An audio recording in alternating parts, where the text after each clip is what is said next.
Good morning, Dr. Barbara Johnson, and how are you today? Thank you, Ron. I'm very well. Very well. How are you today? Awesome. Yeah, it's nice and fresh today, and yeah, and today we just have to be focused. And what I want to say, Barbara, today's topic on chapter 3 is just hang on, sorry. Very well. How are you today? Okay, sorry, Barbara, I just need to switch off this Okay, do. technical errors when you stream and everything happens at the same time. And that's what the book is about, challenges. And today's 100%. and today's talk, today's chapter 3 is the power talk. And Correct. can you tell me or explain to me what is power talk, Barbara?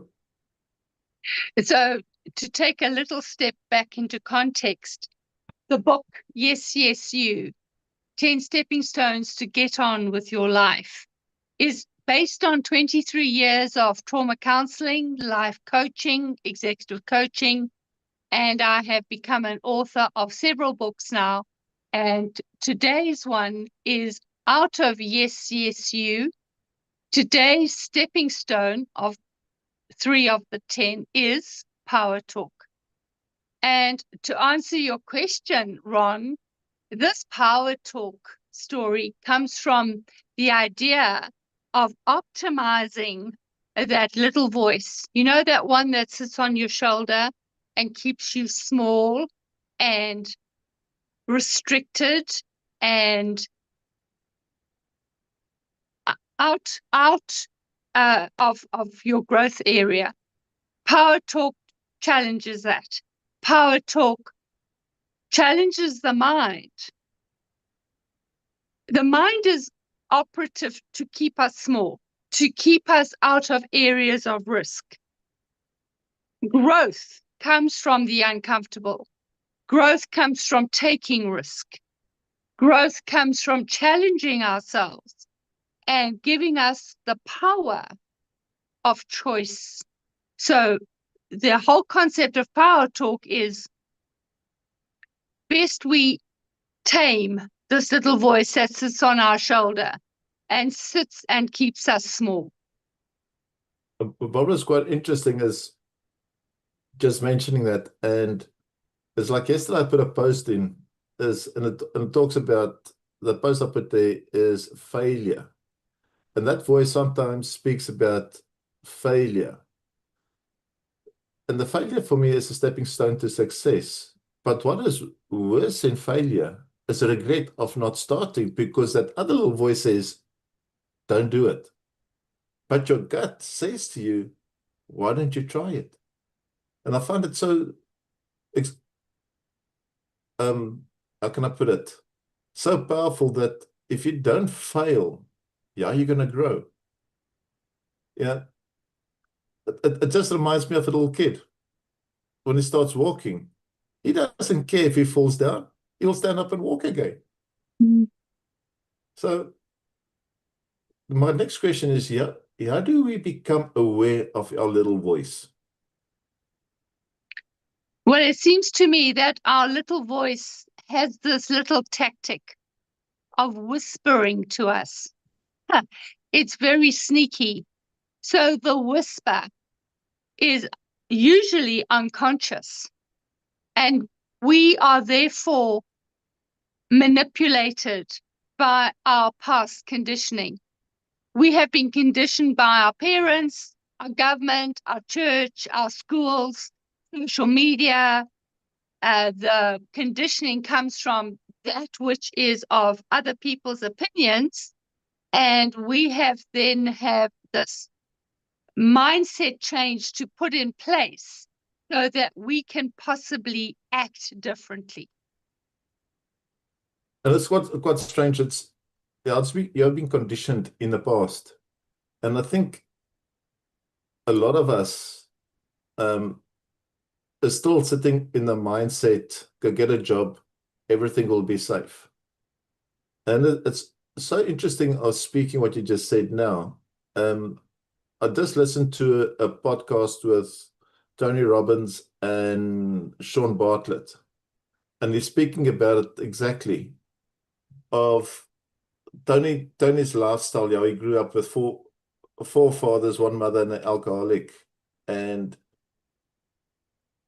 it was his Thanksgiving, and it's quite interesting to listen to this whole story, and it touches a lot on the power talk of somebody knocked on the door on Christmas Day, and Tony opened the door, and I think he was about 7 or 8 years old, and the person said, "Is your father home?"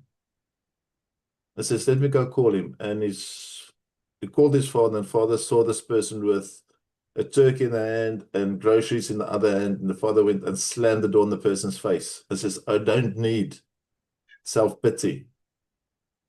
But the guy's foot was in the door, and it happened 3 times. Still, he took the groceries, and Tony was just happy that they're going to have a turkey for Christmas. And the sad, interesting part is what he realized is there's people out there giving back. And he's learned this through Jim Rohn of giving back. And up till today, he's giving back to people.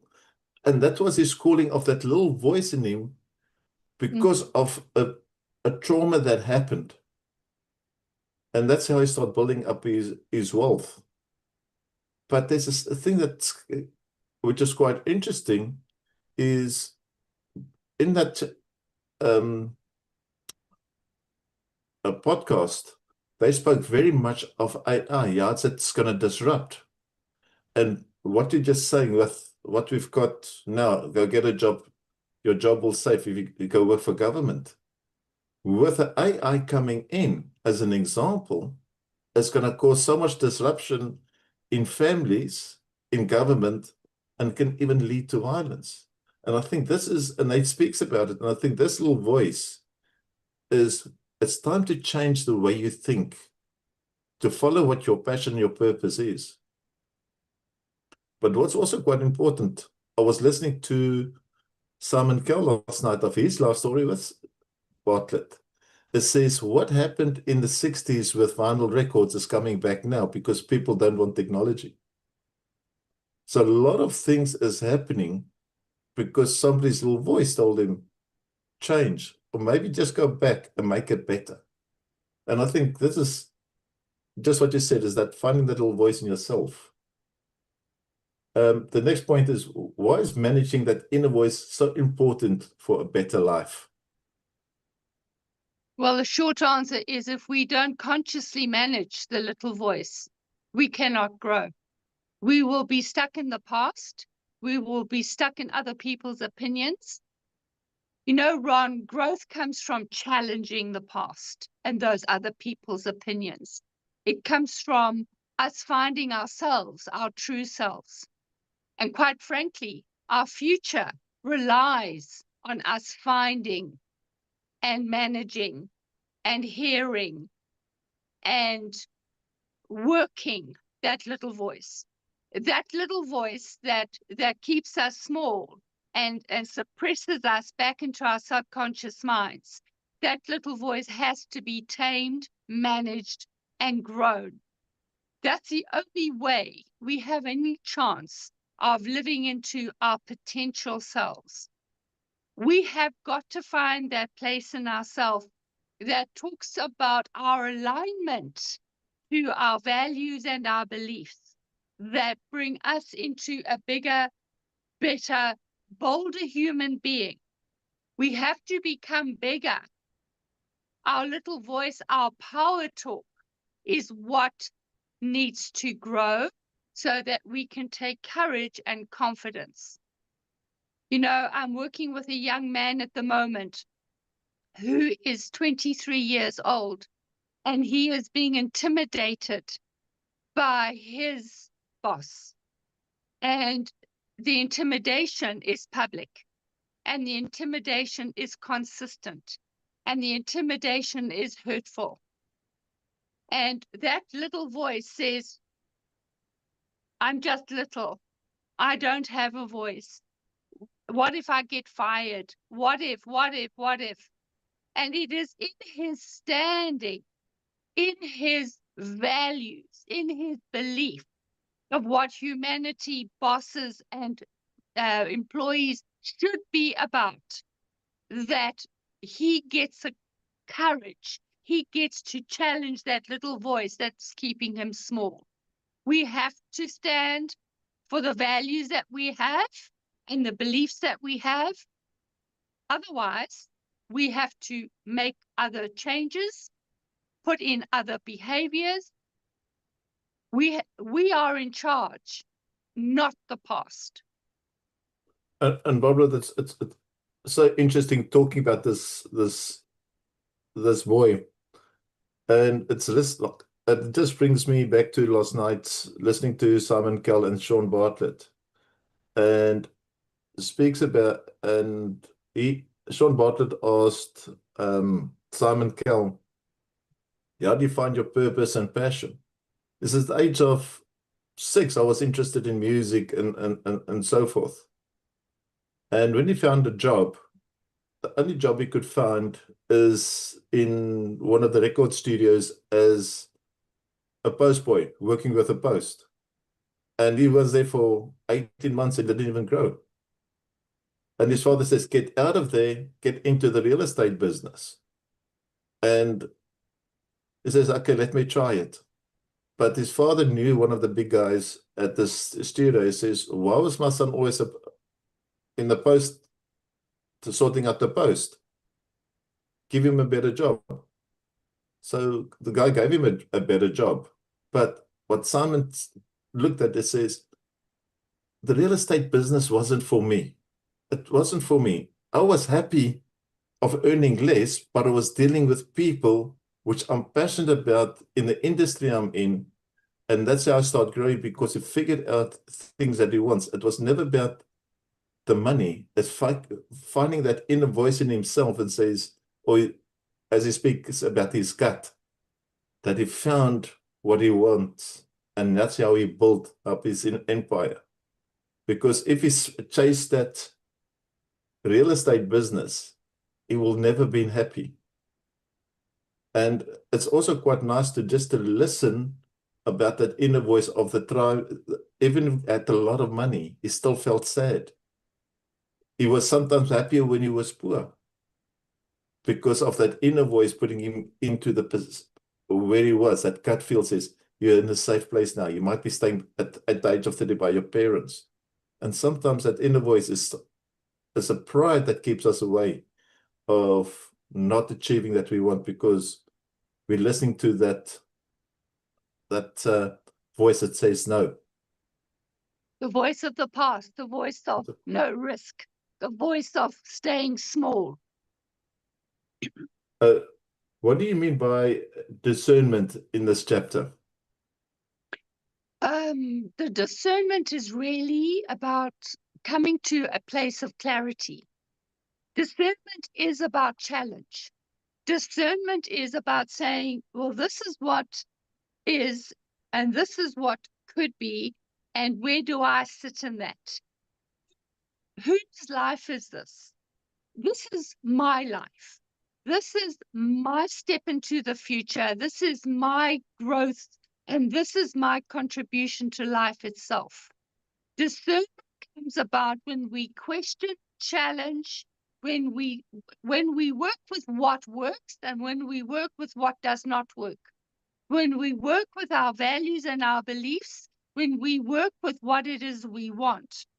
Discernment is about questioning the who, the what voice, the what message, what is relevant to me. And too often, Ron, I find our understanding of life is upside down. It's not about what other people think. It is not about the values of others. It's about what values do I want to live into? Who do I want to become? I need a purpose. I need a meaning. I need a fulfillment. And therefore, what does that look like for me? Yes, the past voices of parents and government and teachers and schooling, yes, they have a place. They have the foundation. They give us a foundation. The problem is most people stick with that foundation and never test it. They never test it for earthquakes, traumas that happen in our lives. The foundation is shaky, especially if it's built on sand. The foundation has to be strong and permanent. And if we can reinforce it with metal rods of values and possibly even changed beliefs, when we know what we stand for and when we know what we do not stand for, then we have an opportunity to come across and be for ourselves authentic, our true selves. And in that process, Ron, we get to find our unique happiness. Discernment is critical. And Barbara, it's so important. And my story goes back, I think that's 2014, 2016, that the first time you and I met. Yeah. And I can still remember I was sitting at your house having a cup of tea, and you had your vision board and everything on there. And you said to me, "Have you got a vision board?" I said, "Yeah, sort of, but I never took it in 100%. And you said to me, it says, and that's where the discernment comes in, stop looking after others, but stop looking after yourself. That's when you can start seeing the potential of growth going forward." And I will never forget that. Yeah. And this is why this is so important of the yes, yes, you, because that inner voice always sat with me. And since then, the people that wants to work with me, I will work with them. But people that's going to waste my time for their own personal gain, I cut off. I don't focus on other people's luxuries, because when I was starting in the real estate business, or not real estate business, in the insurance business, of being dyslexic and ADD, I wanted to fit in with that lifestyle, having that big house, having that big nice car, having that luxuries, just to realize all of that was a front. They never had it. They just had debt. And at the end of the day, it was a false impression you had to see of others. And I realized that quickly, to find that inner voice, what am I good at? What can I improve in? And how can I grow in self? And that was always what I learned from you. And one of the other things is I learned is I love talking. And you always said to me, stop waffling, just get it done. Yes. And, and sometimes you have to be hard to be nice. Yes, sometimes I took it wrong, but then I realized what you were saying is correct, because I wasn't listening to my inner voice. I'm trying to express my problems, or all the stuff that I'm going to do, but it's a lot of waffle. It's not that inner voice splitting the two of regret and urgency, because we all want to talk about the what ifs. We always want to talk about the rearview mirror, but we never look at the windscreen. So I think that's quite nice of, having that discernment in your book, that people can realize, listen, I can do it. I don't have to feel depressed. Just find that yes, yes, you in you. Exactly. Because, Ron, the actual title of that book, Yes, Yes, You, answers the question, who, me? Are you asking me to be responsible? What? I've got all these excuses. I can blame. I can go into denial. I can justify. Oh, for goodness sake, I can even quit life. It's about me. The person is here. It's not outside there. It's not the past. It isn't even the future. It is right here, right now. The only person that we can take into the future is ourselves. And if we do not do the work in the present, in the current time, about the past of what worked and what did not work, then we're lost for the future. We have to go into that challenge, into that discernment. We have to go into that area of depth that can be quite scary. But we have the power to override the little voice. And Barbara, reminds me of my hand. The thumb is my strength. The index finger is my direction. Where do I want to go? The middle finger is depending how you read it, but that's your brand. The ring finger is who do you want to build relationships with? Yeah. And the inner voice is that pinky, the pinky promise that you're going to make to yourself. As soon as you figure it out, because it's the smallest finger on your hand, but if you put it together with all your other fingers, you've got the power. And I think that is your inner voice. If you understand what your strength, direction, your brand, your relationship, and pinky promise is, you can start figuring out where you're going. Because Yeah.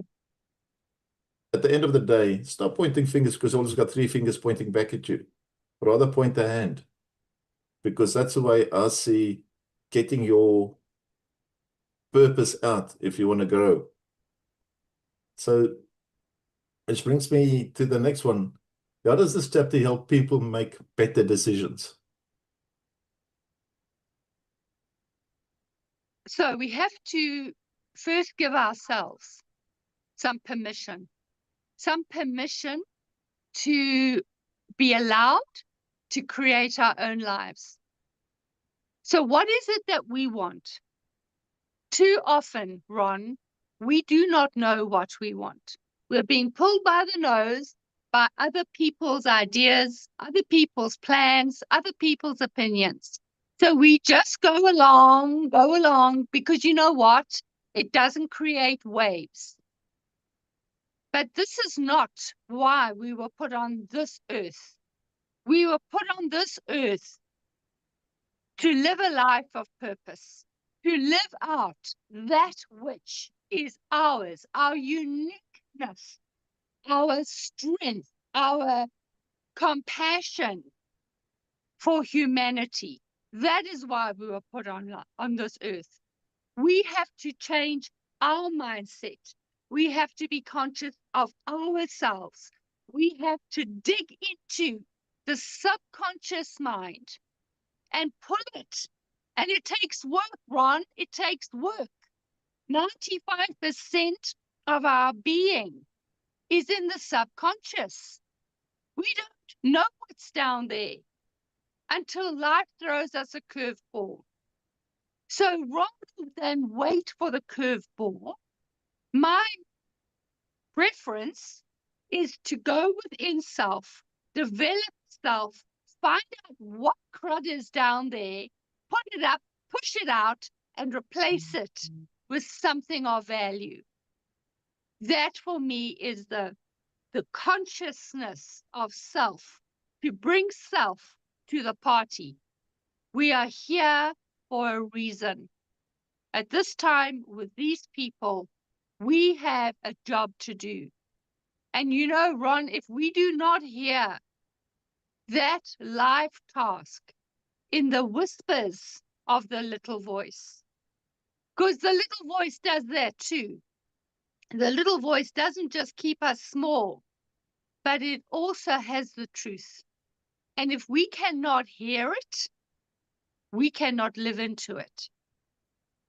And Barbara, which is so true, and that's which, since dealing with you and understanding journaling anymore, that inner voice I write down on a piece of paper, or not. I've also got a mind map, and certain projects I want to do with that inner voice. I will always write the do's and the don'ts. what is the advantages and disadvantages, and I'll load those things and we'll see what happens. And what makes life a bit easier is now that you've got AI and so on, you can now start throwing that into a pot to figure out where this is going. If it's going to work for you, then you can start asking the questions because it makes your life a bit easier. And through the journaling and mind mapping, I can speak to that inner voice and say, no, that's a lie. Why don't we try it this way? Because people are too scared to try. And it comes to a point, and I'll say to them, okay, well, why don't you move out of your real estate agency to agency of X, Y, and Z? No, no, no, it's not going to work for me. I'm looking for something secure. Okay, tell me why. What's the difference of working for agency A and agency B? This one can do my work for me. But what type of work? You're prepared to pay 50% away from your commission, but you're always the one that's complaining. Yeah, but you don't understand. What don't I understand? And they will look at all excuses, but always be the first one to point fingers. Mm-hmm. You know, you look at COVID. COVID came around and everybody was depressed. But a lot of them found that inner voice by putting it on paper and figuring it out for themselves and became millionaires.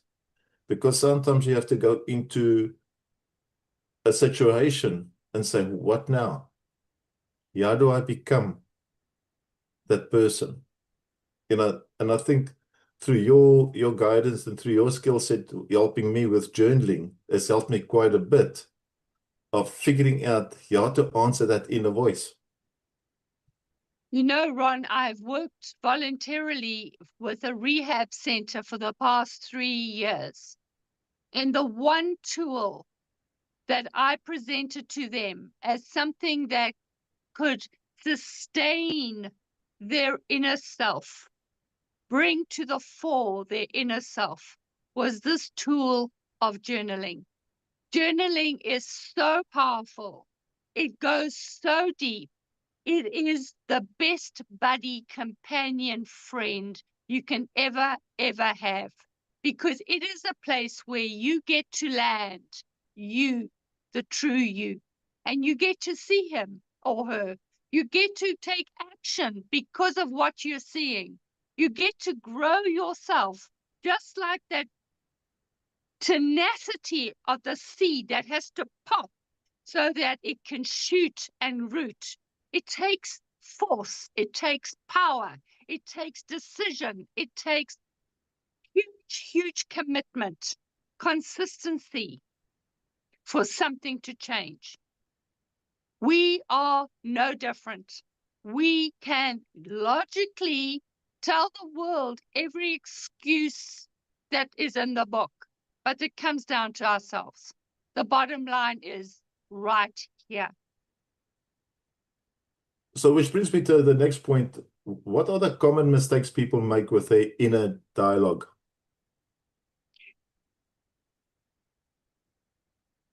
They don't challenge themselves. They don't challenge their past.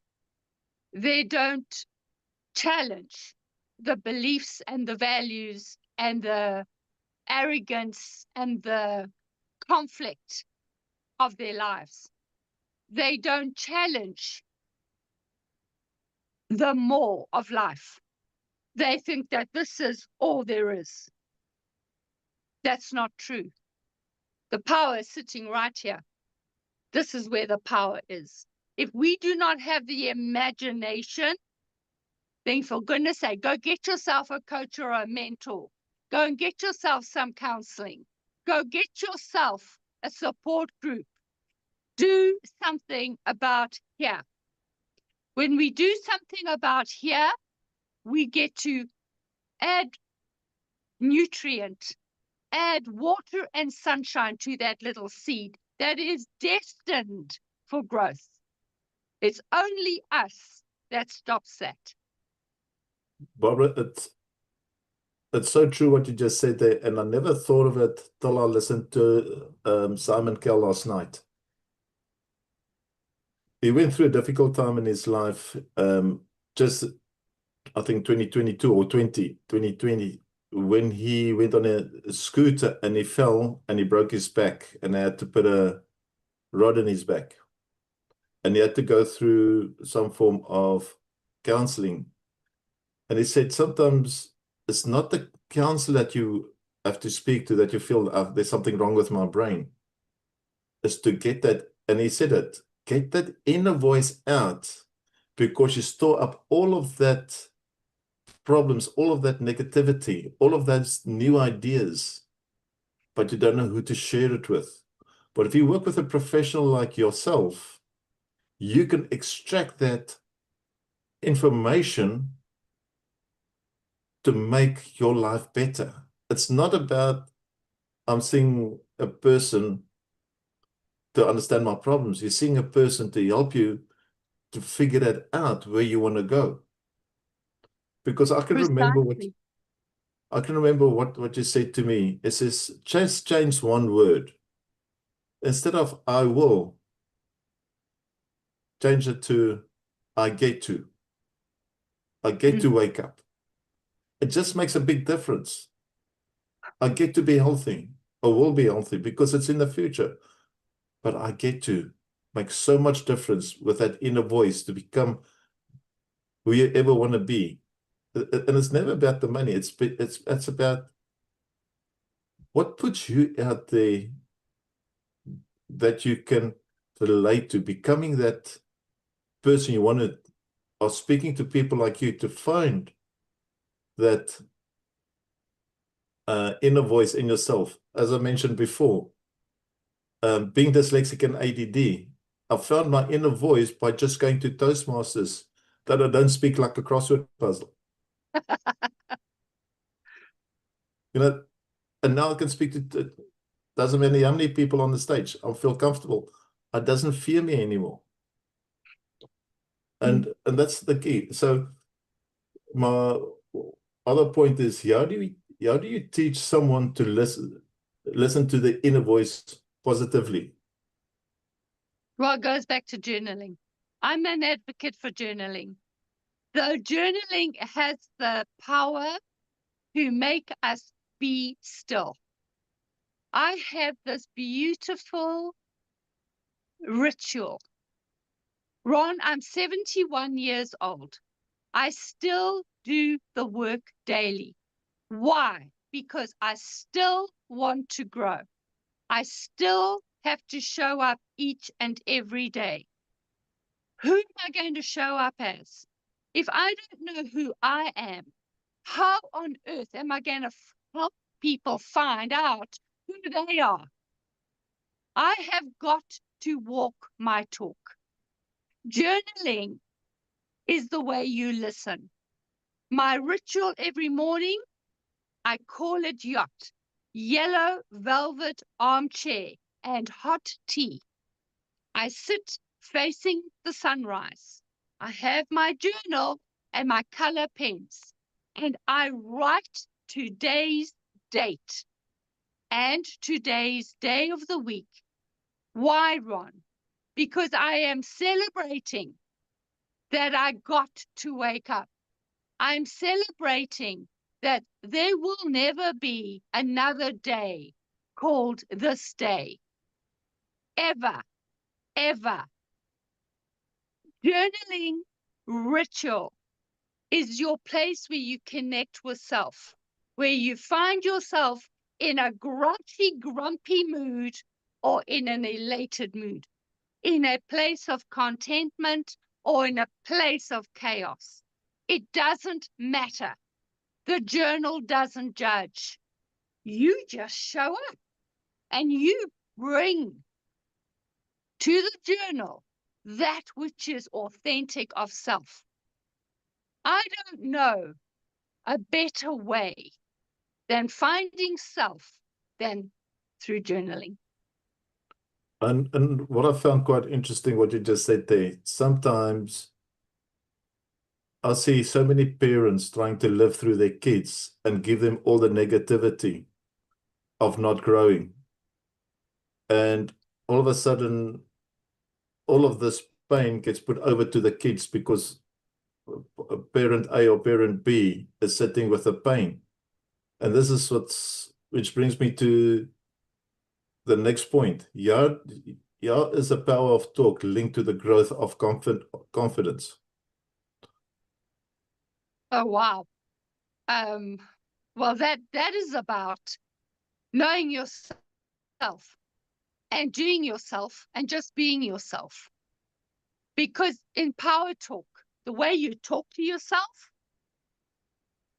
is what's going to get you up and going. The releasing of the bad power talk, the negativity, the replacing, the motivation and the action, ticking the boxes. At the end of the day, here it is. I do this every day. I write out my goals. What is it I want to do today? Who do I want to become today? How can I know myself more today? I journal. I step into the scary place of self. In the darkness, Ron, 95% of us is in the darkness. But I'm willing to go there. And Barbara, what's important, we all got darkness. Doesn't matter who you are.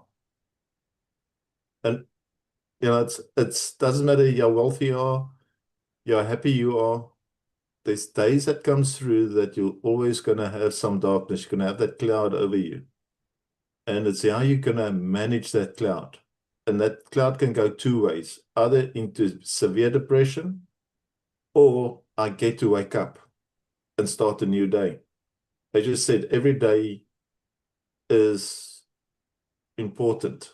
It's like I put a small video out. As the day you're born, the day you die, what are you going to do with your dash? And that dash is, yeah, you're going to listen to that inner voice. Do you want to die quick? Or do you want to live a life of opportunity? Which was quite interesting in the similar topic now, where I think it was Simon, they asked, no, Tony Robbins asked, okay, what would you do to change a lot of people? And they said he was dealing with a client also going through a severe depression, and she didn't want to change because she was a vegetarian. And she had to change her health. And she didn't want to. And they said, okay, what happens if you die and your husband is going to marry somebody else? Then it must be. And she couldn't say, she was so focused on this. She said, but think about it. What happens if you die and your husband marries somebody who's a meat eater? How's that going to interfere with your kids? She had to change automatically. Says, I'm not going to let that happen. And all of a sudden, it's just something in that wording that changed. Is how do you break through? Sometimes you can't break through to a person. But if you figure out what their pain is, like you've worked with me with the dyslexia and ADD and so on, if you figure out how that pain is and you break through, that's when you start the real confidence comes in. But you have to write that down through your color pens to figure out, because each color has got a different meaning to me. And if you figure out that meaning, that's why I see a person can grow. Yes, it's playful. Journaling is not serious. Journaling is you, how you show up. And let me just make it quite clear. Journaling isn't only for the cloud, the darkness, the unknown. It is also about the joy. Yes, about the ascension, about the wins, because that too is part of you. It's part of your life. It's part of the universe supporting you. It's about provision. It's about who am I now in this moment so I can show up as the authentic me. So Barbara, I just want to say thank you very much for this chapter, the Power Talk. we come to our end. So thank you very much, and we'll see each other next week, Wednesday, more or less the same time. Yes, Ron, we will. Thank you for this opportunity. And may I just finalize this power talk into find your unique voice. Your unique voice, not the voice of the little voice, not the voice of the past and opinions of others. Find your voice. And it is in your voice, your growth, your uniqueness that you will find your unique happiness. Thank you, Ron. Thanks, Barbara, and have an awesome day. Yourself. Bye-bye. Bye.